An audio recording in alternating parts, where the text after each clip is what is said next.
and welcome to Veritas's monthly wrap-up. This month we looked at the power of challenges, an interesting topic considering what we all went through in 2020, but one that's really important as we move through COVID-19 and we look to the future. Although we may never face the same level of challenges as a society as a whole, there's still definitely challenges awaiting for us in the future as communities, families, friends, and even as individuals. And challenges are an important part of our life. Challenges are what help us grow. Challenges that help build our self-esteem, but they have great power. And this is why we chose to talk about it this month. They can have great power to build our confidence and growth, but they can have great power over our anxiousness and stress levels as well. So really this month, the aim of the information we provided and the content we spoke about was to help you harness this power in the positive way, in that growth and continual mastery mindset approach, enabling you to move towards challenges with excitement and motivation through framing them the right way, breaking them into manageable chunks, and looking for the opportunities that every challenge provides. Because no matter whether we have thrown a challenge from a growth and positive point of view, or we are thrown a challenge through a change and a potential negative outcome, there is always a positive that can be done or be had through overcoming a challenge. So Abby started our month off with speaking about how we can use challenges and the importance of challenges. More specifically, Abby spoke about why challenges are important and how they can help provide excitement and meaning to our lives as well. Take a moment now to reflect on if your life never had any challenges. If you move through everything with supreme confidence, knowing there was never a chance of failure, that everything was going to go exactly according to plan, and that you were never going to be needing to find or acquire additional resources as you move towards objectives or problems at home or at work, it would be relatively boring. Challenges play an important role in our life in testing us, and as I mentioned before, growing our capabilities and confidences as well. So Abby spoke specifically then around how do we take time to reflect on this and making sure we're setting ourselves up for success. And the key takeaway from this was it's really important to not just charge into action. Often when we're approached with a challenge or we're facing a challenge, we want to get through it as quick as we can. We want to succeed and move on. However, taking the time to set up and understand the challenge, what it truly is, what are the opportunities and threats that it truly provides to us, is a really important component of setting ourselves up for success. If we simply dive into action, we might not consider all possibilities. We might go with our immediate instinct rather than responding wisely to that challenge as well. So what we need to do is obviously take time to reflect and understand when we are actually in the midst of a challenge. So I challenge you there by taking time to reflect on how do you know that you're being challenged? What are the behavioral responses that you might have? What are the thoughts that you might have when you're typically under a challenge? And maybe what are the emotions you experience as well? Do you often go into a state of stress or anxiousness or overexcitement? What are those key indicators that you're entering a challenge? So you can use that as a warning sign or a mark in the sand to stop, think, what does this challenge play for me in my broader life? What does this challenge play for me more specifically in this moment of my life?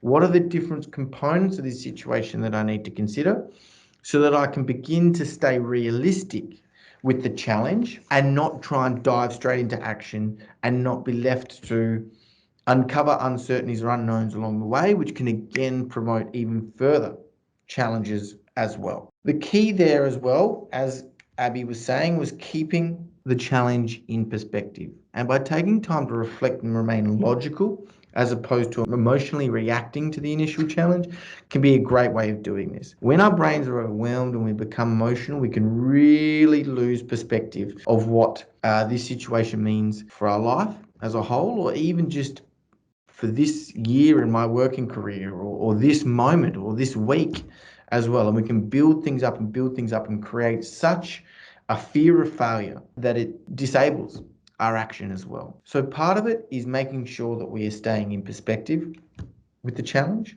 that we are placing the challenge in the broader sphere so we can respond to it rather than react to it. So that was a really good starting point for us to understand how we can harness the power of challenge for good and not allow it to overrun ourselves and become a negative, which is disabling to us either through an overriding of our emotions or through catastrophic thinking as well. So then Lillian spoke about how we can use challenges to stay young.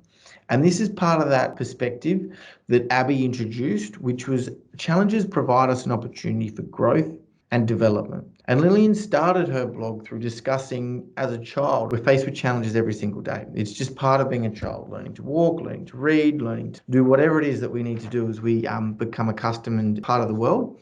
But just like the concept of play, we can tend to lose this fondness of challenge as we get older, particularly once our ego starts to play a role and we want to be feeling competent and confident in everything we do.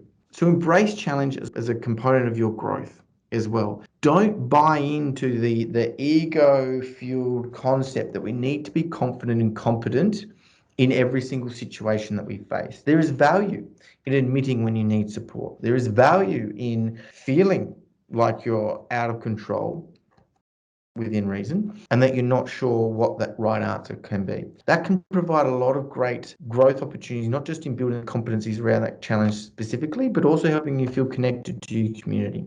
And one thing that Lillian spoke about was not to silo, to make sure that when we are exposed to a challenge, that we are reaching out to others, in particular those that we know have our best interest at heart, but also importantly, and this is the big challenge at work, more specifically, those that we know have the skills and or experience to overcome this challenge. That can be a fountain of knowledge for ourselves in where to start, in what to look out for, in what factors to consider as well. We can onboard ourselves with more learning resources by reaching out. But typically, as humans, we tend to silo when we become overwhelmed, particularly when we feel stressed. But of course, if we don't feel confident and competent about overcoming this task and then we silo in on the activity or the task at hand, we're not allowing for us to gather additional information from those resources around us, which can quite often help us to overcome that challenge. So Lillian really spoke about approach challenge with curiosity. Don't buy into that initial reaction of, oh, I don't feel competent or confident, or other people overcome this challenge very easily. Why am I so overwhelmed? It is what it is. If it's challenging you, it's challenging you. Accept that and approach with curiosity. What opportunity presents from this in regards to development, and who can I onboard as a resource to support me through this? That is a really important, if not the number one key to moving through a challenge. Because if you're exhausted the information, if you're exhausted the competency that you have, there's nowhere else to go except to go sideways or finding other additional resources for information. If you just sit there feeling overwhelmed and anxious around whether or not to ask for more time so you can educate yourself, reaching out to your supervisor or to a colleague around their thoughts, then you're wasting time not gathering the information, gathering the tools you need to move through the challenge. The second concept I wanted to discuss today that Lillian introduced was also staying in control. So often when we begin to stress, we start to ruminate over all the things in the situation which are out of our control. What's my boss going to think? What's going to be the impact if I don't get this right? All things which are specifically out of our control. And even if we answer those things, they still don't in any way move us forward through the challenge because they're not based on identifying information or the actions that are going to progress me through this challenge. So stay in control. When you start to feel overwhelmed, when you catch yourself ruminating about what's this person going to think, what this result in the future might be, all those things which are either not based in the now or not based on actions you can immediately take to resolve this challenge, then you're focusing on something that's out of your control. And that's disempowering. If this is how much of the challenge there is, if you're thinking about all the things which are out of your control, you're only going to be left with this little bit, and this is going to be overwhelming. So stop, like Abby said, it's time to stop. Don't go straight into action and recalibrate your focus on what you can control. Because the answer for moving forward sits in what you can control.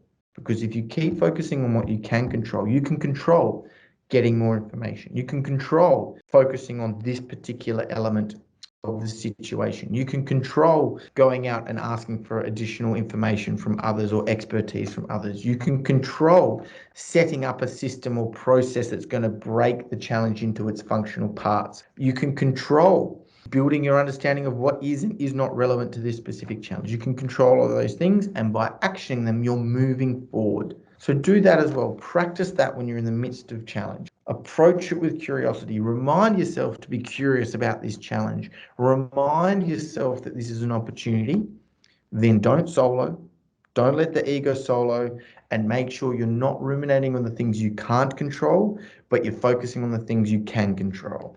And it's not a case of just doing this once throughout the challenge, but over and over and over again, particularly when you start to feel that element of being overwhelmed and the power of challenge is going against you rather than with you.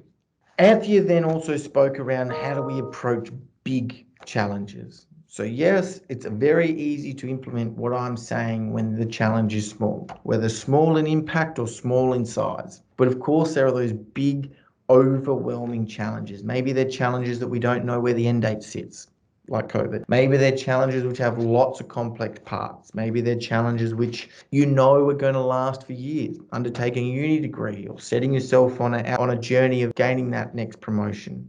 Anthea really spoke around the power of breaking things into their manageable components. So the reason why I want to discuss this, following on from what Lillian said, was you combine the aspects of focusing on what you can control and focusing on breaking into parts and bringing them together.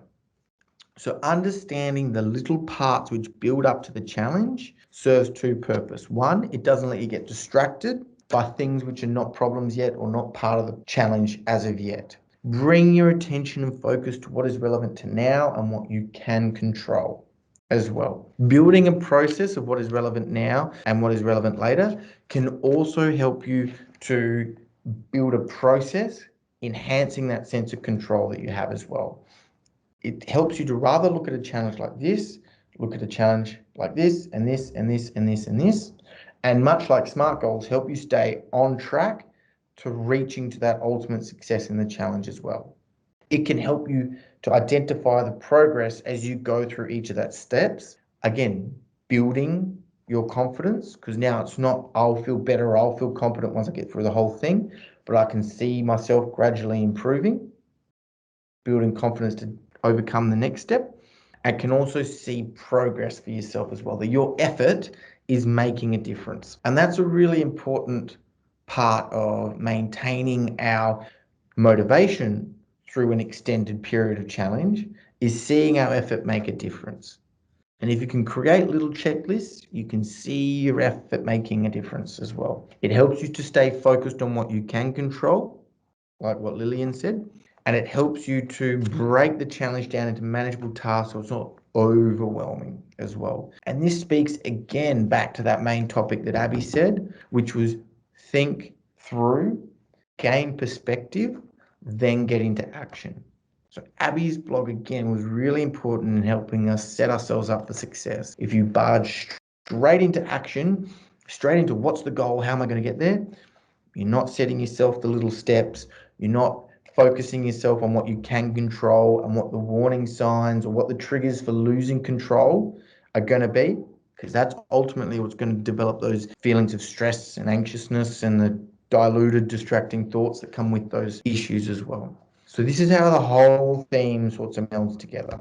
Then James wrote a really good article around making sure that we're framing a challenge in the right manner to buoy motivation and to see it positively. So this whole theme has been around seeing the positivity in challenge to harness the power of challenge. So the big thing here is to identify the difference between a challenge and a problem. Now, really, they're the same thing, but the way you view them and the lens you put on them makes all the difference. A problem is something which is negative. It can potentially have a negative outcome. There is no real perceived benefit in overcoming it. You're simply avoiding a negative outcome, and it's an issue that's put upon you. A challenge is an inviting way to define a problem. A challenge reminds us that to overcome a challenge or to overcome it, there is positive to be gained. And James' whole blog was around making sure that we approach a challenge with the mindset of it being a challenge, not a problem. This is obviously much easier when we're talking about a challenge such as setting a personal best that we want to break, moving towards a promotion, proactively building our skill set. Where it becomes harder is when a challenge presents unexpectedly or in response to a potential negative presenting. The key is to remember that no matter how we are presented with it, there is always positives that can be coming out of it. So when you are faced with what initially seems to be a problem, use the skills that learned through Abby's blog to stop and reflect. Not only what will I avoid if I overcome this problem, but what I will gain through overcoming this as well. What is this an opportunity to develop? Are there skill sets that I'll develop through coming through this problem to make it a challenge? Is there an opportunity to test myself in some manner? Will it highlight where my strengths are and where my work areas are, better helping me to plan future professional or personal development activities? Will it help me acquire new skills? Will it help me form relationships with people who I didn't think I would have relationships with, or who I viewed before this as challenging people and who I once would have avoided and now being forced to try and work collaboratively with? There is opportunity for positivity and growth through every problem or challenge. Think about your mindset and how you're going to approach this situation if you view it as a problem versus if you view it as a challenge. There is no reason to drive towards a problem other than to avoid a negative outcome, which is generally, again, based on a negative outcome of how others will perceive us or something else like that. A challenge, however, provides us with something. We get a payout, we get a benefit from this, and that is what drives us towards a challenge. So James's article was really productive in helping us understand the difference our mindset can make. And part of setting yourself up for success, like as Abby discussed, is not just breaking it down, is not just approaching it with curiosity, looking for who I can gain extra resources from, either through their expertise or their knowledge, or from their just simple care and love for me, but also what is the mindset I'm bringing towards this situation? What are the positives that I can take away from this? What are the opportunities, more importantly, that this challenge or this situation presents? And if you simply sit there and go, there is no opportunity, you haven't thought deep enough about it and you are quite simply not ready for action. If you can't identify the positives, and they may not be easy to identify straight away, but if you're unable to articulate to yourself what the positives are of this situation, then you're not ready for action. And you're not going to wholeheartedly look for quality in the way that you approach this situation. You're going to look for what is going to simply avoid the negative outcome. And that is how you can boost your performance when going through these types of situations, challenges, problems, is by converting it from what is the risk to what is the opportunity as well. Because I guarantee you don't need to ruminate about what the risk is. Generally, you will be aware of it. You don't need to beat it into your head all the time. What might leave yourself at times, because as humans, we're more focused on avoiding negatives than coming towards opportunities. So what might leave your consciousness, what might restrict your ability to stay in perspective, is forgetting the positives that every situation can provide. So take time to set that up for yourself. And that is how you harness the power of challenges. Thank you for listening. It's been a pleasure again talking to you, wrapping up this month's topic. I wish you all the best, and I'll catch you in April. Thank you.